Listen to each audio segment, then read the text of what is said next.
ये है आज की आधुनिक अयोध्या। तो चलिए इसे गहराई से जानने की शुरुआत करते हैं। बस अड्डा। राम मंदिर से 7 किलोमीटर की दूरी पर 14 बीघा जमीन पर 219 करोड़ की लागत से लखनऊ हाईवे पर नया बस अड्डा बनकर तैयार है। Railway station. मंदिर से 1 किलोमीटर की दूरी पर 240 करोड़ रुपए में नया रेलवे स्टेशन डिजाइन किया गया है। भविष्य में अयोध्या से दिल्ली, मुंबई, चेन्नई, बेंगलोर, पुणे, कोलकाता, नागपुर, लखनऊ और जम्मू जैसे शहरों के लिए विशेष रेलगाड़ियां चलाई जाएंगी। हवाई अड्डा। 1450 करोड़ रुपए में लगभग 1300 बीघे में फैला हुआ प्रयागराज हाईवे पर नाके के पास बनाया गया है नया एयरपोर्ट। यहाँ से राम मंदिर की दूरी सिर्फ 12 किलोमीटर है। भविष्य में कई बड़े महानगरों के लिए सीधे उड़ानें उपलब्ध होंगी। घाघरा जलमार्ग। अगर आपके पास अपनी खुद की मोटर बोट है तो छपरा से घाघरा यानी सरयू नदी की सैर करते हुए लगभग 300 किलोमीटर नदी में चलकर भी अयोध्या पहुंच सकते हैं। भविष्य में इस रूट के लिए भी मोटर बोट चलाए जाने का प्रस्ताव है। राम मंदिर। अयोध्या के राम मंदिर की कुल कीमत है 1800 करोड़। पूरी तरह बन जाने के बाद अयोध्या का मुख्य आकर्षण होगा। राजस्थान के मशहूर मकराना के पत्थरों से आकार लेते इस मंदिर की अनुमानित उम्र होगी लगभग 1000 साल। 22 जनवरी को पहली मंजिल का उद्घाटन होगा, जिसमें राम की बाल्यावस्था की मूर्ति रखी जाएगी। बाकी की 2 मंजिलों का कार्य चलता रहेगा। खजुराहो के मंदिरों की नागर शैली के आधार पर इसे तराशा जा रहा है। मंदिर का कुल क्षेत्रफल 156 एकड़ या 251 बीघा है।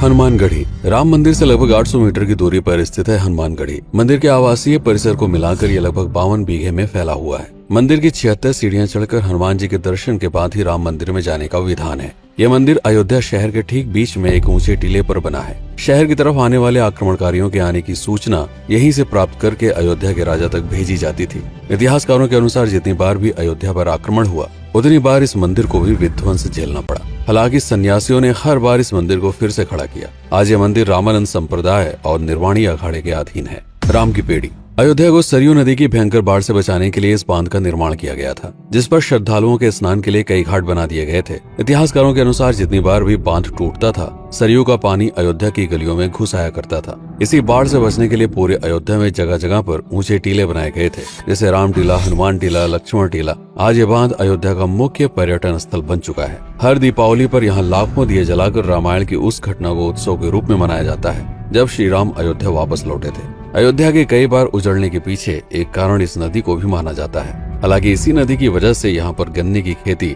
बड़े स्तर पर की जाती है।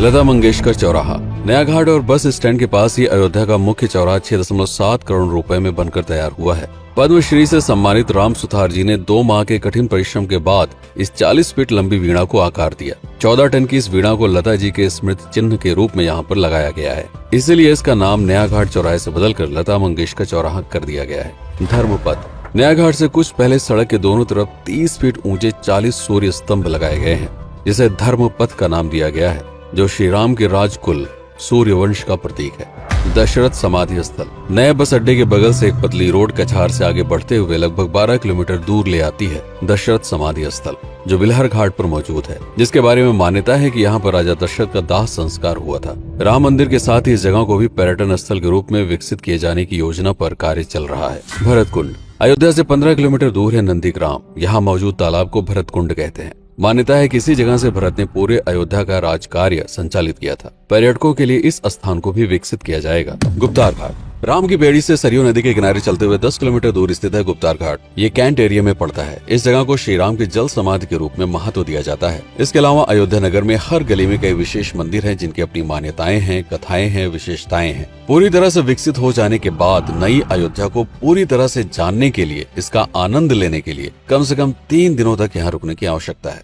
देश विदेश से ज्यादातर पर्यटक भारत आते हैं उत्तर प्रदेश में आगरे का ताजमहल देखने और प्राचीन नगर काशी और सारनाथ घूमने। प्रश्न ये है कि अयोध्या घूमने और श्री राम का मंदिर देखने के लिए भला विदेशी क्यों आएंगे?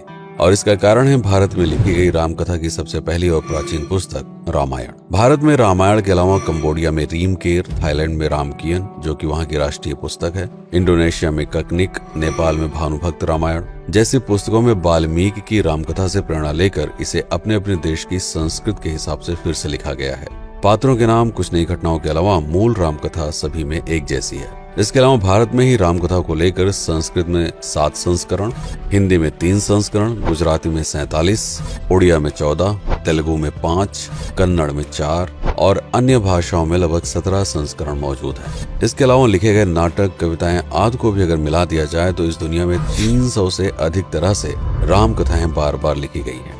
इन सभी राम कथाओं पर कई विशेषज्ञों ने समय समय पर अध्ययन किया और अपने विचार दिए। Father Camille Bulcke, Hermann Jacobi, Wendy Doniger, Edward अल खरर, Alf Hiltebeitel, Paula Richman, Aubrey Menon, Ramesh Menon, Radha Vishwanath, Shantanu Gupta, Meenakshi Jain, Lala Sitaram, Swami Gyananand Saraswati जैसे कई लोगों ने समय समय पर रामकथा को लेकर गहन शोध किया और इसमें छिपे हुए मूल कथा के साथ ही इसके इतिहास को समझने का प्रयास भी किया। रामकथा थी कौशल प्रदेश के द्वारा किष्किंधा और लंका पर विजय प्राप्त करने की पहली बार एक अखंड भारत के निर्माण की।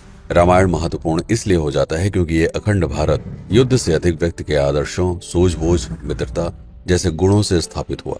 रामायण एक ऐसा डॉक्यूमेंट है जो ये समझाता है कि भारत पहली बार एक कैसे हुआ। इसलिए ये गाथा न तो कभी भुलाई जा सकती है और न ही कभी मिटाई जा सकती है। और आज की अयोध्या उसे अखंड भारत का एक प्रतीक है, अपनी संपन्नता के कारण जिसने समय समय पर बाहरी आक्रमणकारियों का भी सामना किया। अयोध्या की इसी संपन्नता ने यहाँ पर मुगलों को भी आकर्षित किया। महात्मा बुद्ध भी यहाँ पर रुके, सिखों के गुरु साहब भी आए और जैन धर्म के तीर्थंकर भी। सिर्फ आए ही नहीं बल्कि उनके अनुयायी यहीं पर बसते चले गए।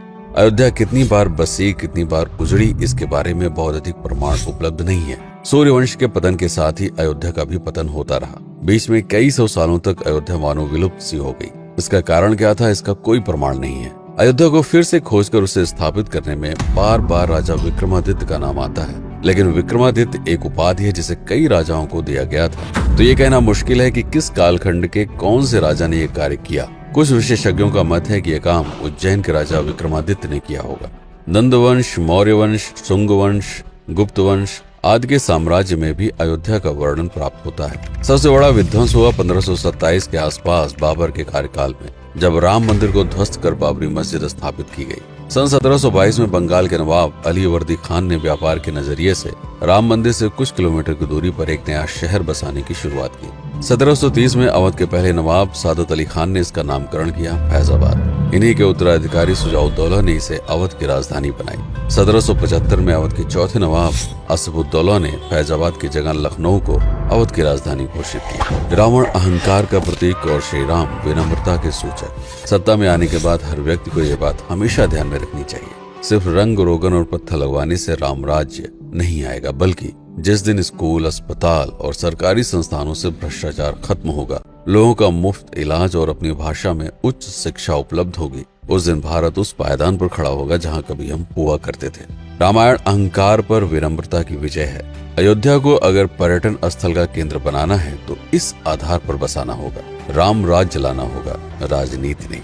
यदि इस वीडियो में कोई त्रुटि हुई हो तो उसके लिए क्षमा करें। वीडियो पर समय बिताने के लिए आपका बहुत बहुत धन्यवाद।